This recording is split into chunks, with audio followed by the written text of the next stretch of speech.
예, 저는 저 수시 쪽 말고 정시 쪽, 예, 지금 이제 뭐 현재 고3은 많이 없는 것 같은데요.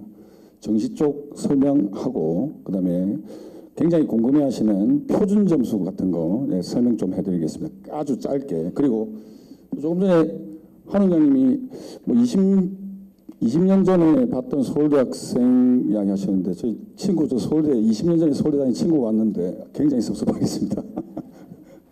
네, 저 친구 굉장히 사회성 좋습니다. 예. 네, 시작하겠습니다. 자, 대학 수학능력시험이 1994년도에 처음 실시됐는데요. 그 해는 네, 기억하실지 모르겠습니다만은 연 2회, 네, 그때 딱 한 번, 두 번 쳐졌습니다. 그런데 실제로 거의 변한 게 없는 것 같지만 여기 보시면 이제 해마다 그리고 정부가 조금씩 바뀔 때마다 많이 바뀌었어요. 뭐 한 4, 5년 전에, 5, 6년 전에 입시를 치르셨던 부모님께서는 그때는 등급제, 무조건 등급만 따면 된다고, 그 좀 전에는 사탐, 가탐이 굉장히 또 힘이 있을 때였고요. 예, 지금 이야기는, 예, 제가 혹시 그 뭐 여기 3학년들은 수능 점수를 실제로 받겠지만 혹시 수능 점수에 뭐만 기재되는지 혹시 아시나요?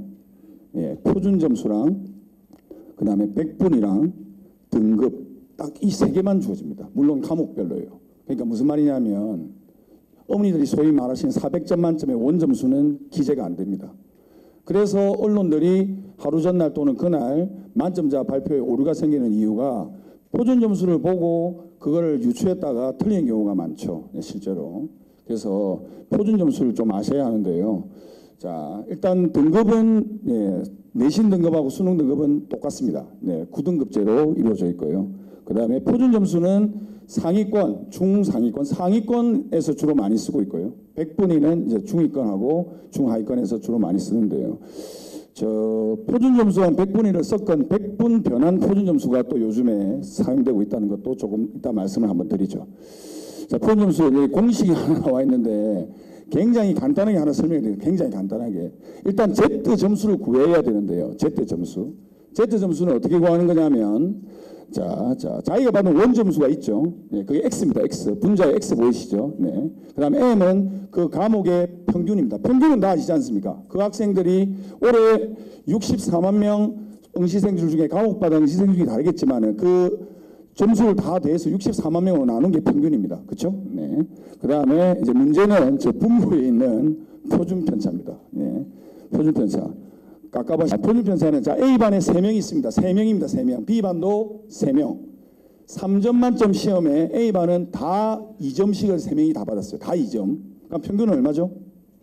예, 2점입니다. 아, 예. 왜? 합이 6점이니까 3으로 나누면 2점이.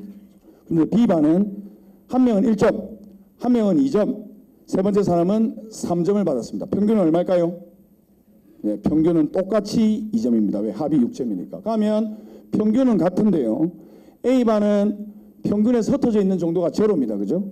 그래서 분산이 작아요. 표준 편차도 작겠죠. 당연히 루트만 씌우면 되니까. 그 다음에 B반은 흩어져 있는 정도가 작지만 있습니다. 그죠? 2에서 첫 번째 사람은 1점이었으니까요. 그러니까 표준 편차가 커지고 분산이 커집니다. 그러면 분모는 커지고, 자, 그러면은 Z 점수가 낮아지겠죠. 일단 이해는 되시죠? 그럼 Z 점수를 구한 다음에 자, 어떻게 하시면 되냐면, 이제 예를 들어 드릴게요. 자, 수학으로 할까요? 예, 1번을 보면 수학에 올해, 자, 수능을 쳤는데 예를 들어서 84점을 받았습니다. 84점. 근데 평균은 40점이었어요. 84점인데 평균이 40점인데 표준 편차가 22네요. 네. 그러면 아까 Z 점수 한번 볼까요? 자, 표준 편차 22분의 자기 받은 점수 84점에서 평균 42점 빼서 나누면 2가 나옵니다. 2. 그러면, 자, 여기서 잘 들으셔야 됩니다. 국어, 영어, 수학은 저 Z점수 2에다가 20을 곱하시면 됩니다. 그럼 얼마죠? 40이죠? 그러면 국어, 영어, 수학은 원점수 점수가 100점이지 않습니까? 그럼 100점을 더하면 됩니다. 그래서 140점입니다. 그럼 저게 무슨 말이냐면 만약에 Z점수가 0이 나오면 어떻게 될까요? Z점수가 0이 나오면 20을 곱해봤자 0이고 그럼 100만 나오면 되니까 무조건 얼마입니까? 그러면 표준점수가 100점이라는 게 뭡니까? 예, 자기 점수가 평균이라는 뜻입니다. 그러니까 표준 점수가 100보다 높으면 내가 평균보다 시험을 잘 쳤다는 겁니다. 자, 저렇게 하는 이유가 100분위보다 변별력을 조금 더 할 수 있어요. 변별분위보다. 100분위로 하면 동점자가 너무 많이 나오거든요. 그래서 상위권들은 100분위로는 입시 제도가 힘듭니다. 정시에서는. 자, 원점수가 100점인 경우에는 똑같은 방법으로 계산해서 155점이 나옵니다. 네, 대단하죠. 네. 그러니까 표준 점수 차가 그래서 그 다음 거 하나 더 보고 말씀드리죠. 네. 그 다음에는 이제 과탐인데요. 물리 2. 네. 올해 물리 2가 이슈가 됐었는데 혹시 아십니까? 네. 물리 2가 과탐 과목 중에서 난이도가 쉬웠죠.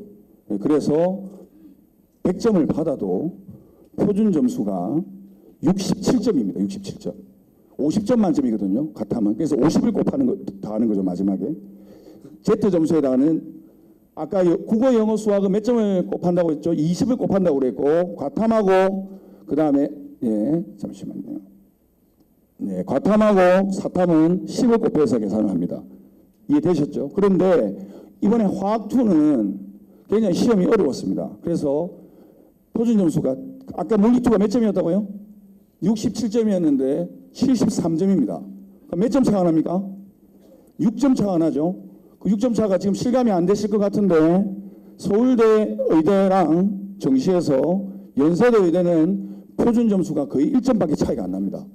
그러니까 선택 과목을 잘못해서 물리를 다 맞았음에도 불구하고 서울대 지원은 아마 불가능하게 될 겁니다. 물론 뭐 서울대 지원은 무조건 또 의대는 또 다른 학을 선택해야 되지만 예를 들어서 그렇다는 말씀입니다. 그러면 지금 우리가 여기서 이런 말씀을 드리는 이유가 저는 다른 게 없습니다. 다른 게 없고 이제는 사실 뭐 어느 시점에서는 수시로 갈 게 유리할지 정시로 갈 게 유리할지가 정해져야 되는 건 맞는데요. 학생들한테만 그냥 공부를 열심히 해라고 하는 거는 이제 답은 아닌 것 같아요. 예, 뭐 나중에 다 결론을 다시 한 번 더 내서 말씀을 드리겠지만 저희가 이렇게 하는 이유 자체도 최소한 똑같은 점수를 받고도 좋은 대학을 지원하는 경우가 너무 주변에서 많았어요. 실제로 나중에 학생들한테도 들어보면 아시겠지만 그런 거 보이시죠? 523점. 네. 그런데 보시면 국어랑 수학이랑 영어, 수학 A형, 영어 문과니까요. 그리고 사탐 두 과목의 비율이 대학에서 보는 비율이 국어가 25%, 수학 32.5, 영어 32.5입니다. 그 무슨 말입니까? 수학하고 영어는 좀 많이 보는 거죠. 그런데 국어는 조금 덜 보죠. 그런데 성균관대 똑같은 경영학과는 다 30이에요. 그럼 위에 답니다. 그러니까 이런 것도 아셔야 된다는 겁니다. 그냥 다문화 또 하나의 예만 들고 온 거지만 입시제도가 이렇게 돼 있다는 겁니다. 물론 지금 저보다 솔직히 이 입시제도에서 더 많이 아시는 학부형도 계실 테고 물론 전혀 모르시는 학부형도 계시겠지만 일단은 저는 저희뿐만 아니고 앞으로 이런 모르는 거는 물으시고 그렇게 하셔야 자녀분들이 진짜 좋은 대학을 갈 수 있을 겁니다. 뭐요? 다음은 국어 쪽 그리고 자소서 쪽 이야기를 유정걸 원장님이 말씀해 주시겠습니다.